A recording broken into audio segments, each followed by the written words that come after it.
भगवान भी मंदिर में बेचारे खड़े होकर के बस यही इंतजार करते, कोई तो एक आ जाए जो शिकायत करने नहीं, मुझसे मेरा हालचाल पूछने है। बस आ करके शिकायतों की पोटली या मांग चालू हो जाती, ये दे दो, वो दे दो, प्रभु ऐसा दे दो, प्रभु वैसा दे दो। इतनी मांग चल, एक खत्म नहीं होती मांग, दूसरी पैदा हो जाती। और मांगते भी बड़े स्टाइल में है। एक आदमी बोला, हे प्रभु, मुझे ज़्यादा कुछ नहीं चाहिए। हमने सुना सनातन धर्म में 33 करोड़ देवी देवता हैं, तो हे देवी देवता, हम तुमसे ज़्यादा कुछ नहीं मांग रहे, बस सारे देवता 1-1 रुपया दे दो, बस हमारा काम बन जाएगा। आपको भी बोझ ना पड़े और हमारा काम भी बन जाए, 1-1 रुपया दे दो बस। बैठे बिठाए 33 करोड़। भगवान से कभी भौतिक चीज नहीं मांगनी चाहिए। मैं तो इसके विचारधारा के खिलाफ हूँ। अब जिसकी जो मर्जी भैया, कोई किसी को जोर जबरदस्ती थोड़ी है, पर जितना मैंने संतों के सानिध्य में सीखा है, महापुरुषों की वाणियों में सुना है, भगवान से कभी मांगो मत, उस पे छोड़ दो, फिर वो कमाल होगा जो हमने कभी सोचा भी ना होगा। वो कमाल भगवान करेंगे, वो जादू भगवान करेंगे जो हमने कभी सोचा नहीं होगा। पर हमारी हालत वैसी है, एक राजा का जन्मदिन, उसने सोचा आज जिसका चेहरा सबसे पहले नजर आएगा उसको हम आधा राज्य दान में दे देंगे।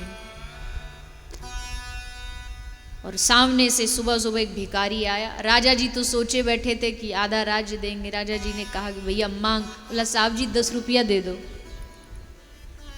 यही हालत है हमारी। भगवान चाह रहे मैं इस पर सब कुछ लुटा दूं, इसको सब कुछ दे दूं, पर हम क्या मांग रहे?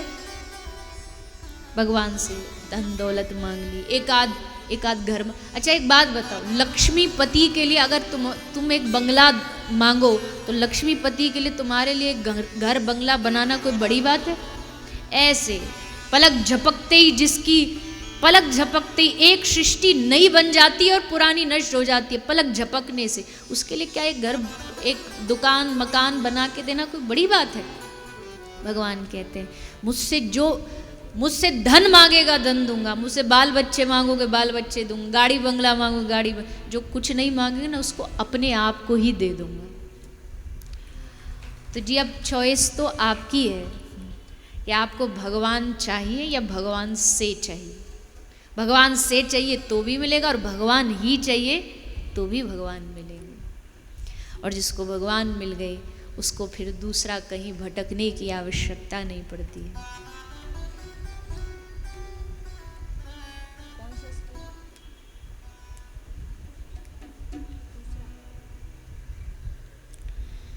तो भगवान से भगवान को ही मांगना। और ये समझ कौन देगा? ये समझ कौन देगा? कौन हमें भगवान को हमारे हाथ में प्रदान कर सकता है? बोले भगवान को देने वाला, रुपया पैसा तो दुनिया के धंधे वाले भी दे देंगे, पर भगवान को दिलाने वाले एकमात्र होते हैं हमारे सद्गुरु। ऐसे सद्गुरु जो हमें भगवान से जोड़ दे, ऐसे सद्गुरु का प्राप्त होना बड़ा दुर्लभ है। भगवान कहते जब मुझे जाना होता ना किसी के पास तो मैं डायरेक्ट नहीं जाता, पहले उसको अपने रूप में गुरु भेजता। और गुरु फिर क्या करता? अच्छा देखिए गुरु का भी महत्व क्या है। गुरु वो नहीं है जो ये कहे कि भैया हमारी सेवा करो, हमारा ही नाम जपो, हम ही तुम्हारे भगवान हैं, जो कुछ हैं सो हम ही हैं। क्योंकि माफ करना मेरी बात अगर गलत हो तो क्षमा करना, पर आजकल ये जो गुरु शिष्य वाला जो फील्ड है ना, सबसे ज़्यादा गड़बड़ घोटाला इसी में, बड़ा गड़बड़ घोटाला है। गुरु को चाहिए बस कुछ प्राप्त हो जाए, शिष्य को चाहिए मनोकामना पूरी हो जाए बस। लेकिन शास्त्र कह रहा है गुरुर् ब्रह्मा गुरुर्विष्णु गुरुर्देव महेश्वर। अच्छा एक भाव आप सब ने सुना होगा, गुरु गोविंद दो खड़े, बोलिए काके लागू पाए बलिहारी गुरु आपने जिन गोविंद दियो बताए। अब इसका भाव क्या है? गुरु और गोविंद दोनों खड़े थे और गुरु को पहले प्रणाम कर लिया और गोविंद को ये भाव हम सब जानते, पर एक बड़े ही सिद्ध महापुरुष उनके मुख से मैंने इस दोहे की एक अलग व्याख्या सुनी, मुझे अच्छी लगी।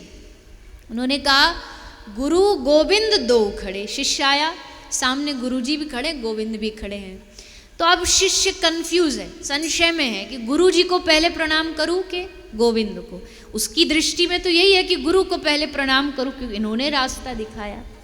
पर जब गुरु ने देखा कि मेरा बच्चा, मेरा शिष्य संशय में है, तो रास्ता दिखाने के लिए गुरु ने ही शिष्य को इशारा कर दिया, पहले गोविंद को प्रणाम करो। तो गुरु गोविंद दो खड़े, काके लागू पाए, बलिहारी गुरु आपने जिन गोविंद दियो बताए। यहाँ ये संत कह रहे हैं कि बलिहारी उन गुरु की जिन्होंने इशारा करके ये कह दिया कि पहले गोविंद को प्रणाम करो, जिन गोविंद दियो बताए। क्योंकि वास्तविक गुरु वही होता है जो हमेशा, जिसका इशारा यही होता है। कोई सच्चा गुरु ये नहीं कहेगा मैं भगवान हूँ और तुझे भगवान बना दूंगा। एक सच्चा गुरु यही कहेगा मैं भगवान का दास हूँ और तुझे भी भगवान का दास ही बनाऊंगा। अच्छे जितने भी महापुरुष हुए देखो, सबके नाम के आगे कोई उपाधि नहीं लगती, नाम के पीछे उपाधि लगती, और उपाधि भी क्या? दास। सूरदास, तुलसीदास, कबीरदास, गरीबदास। ये महापुरुष चाहते ये भी तो अपना नाम के आगे फलाने फलाने लगा सकते थे, बोले नहीं, हम भगवान के दास हैं, हम ईश्वर के दास हैं, और जो हमारी शरण में आएगा उसको भी उसी ओर लेकर के जाएंगे। यहाँ आप बैठे हरिद्वार में, यहाँ हरिद्वार में एक कोई बड़ी प्यारी सी छोटी सी एक चींटी है। उस चींटी को अपने किसी सहेली से मिलने के लिए बम्बई जाना है, हरिद्वार से बम्बई जाना है एक चींटी को। बताओ कैसे जाएगी? बोलो।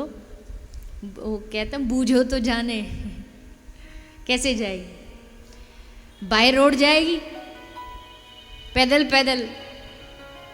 ले महाराज, बाय रोड अगर जाने लग गई तो न जाने बम्बई पहुंचने से पहले कितनी बार मरेगी, कितनी बार जन्म लेगी, कितनी बार गाड़ी के नीचे कुचली जाएगी, पाम के नीचे कुचली जाएगी। कोई संभव नहीं है कि वो बम्बई पहुंच सके। उड़ के जाएगी? बोले ना जी, वो भी संभव नहीं है, उड़ के भी नहीं जा सकती, तो वो कैसे जाएगी?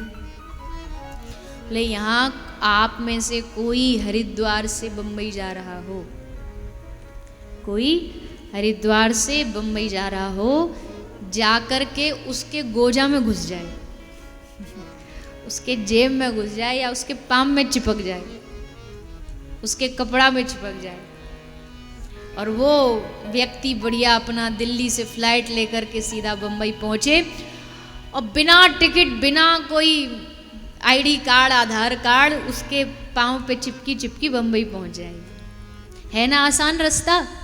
इसी तरीके से तो पहुंच सकती है।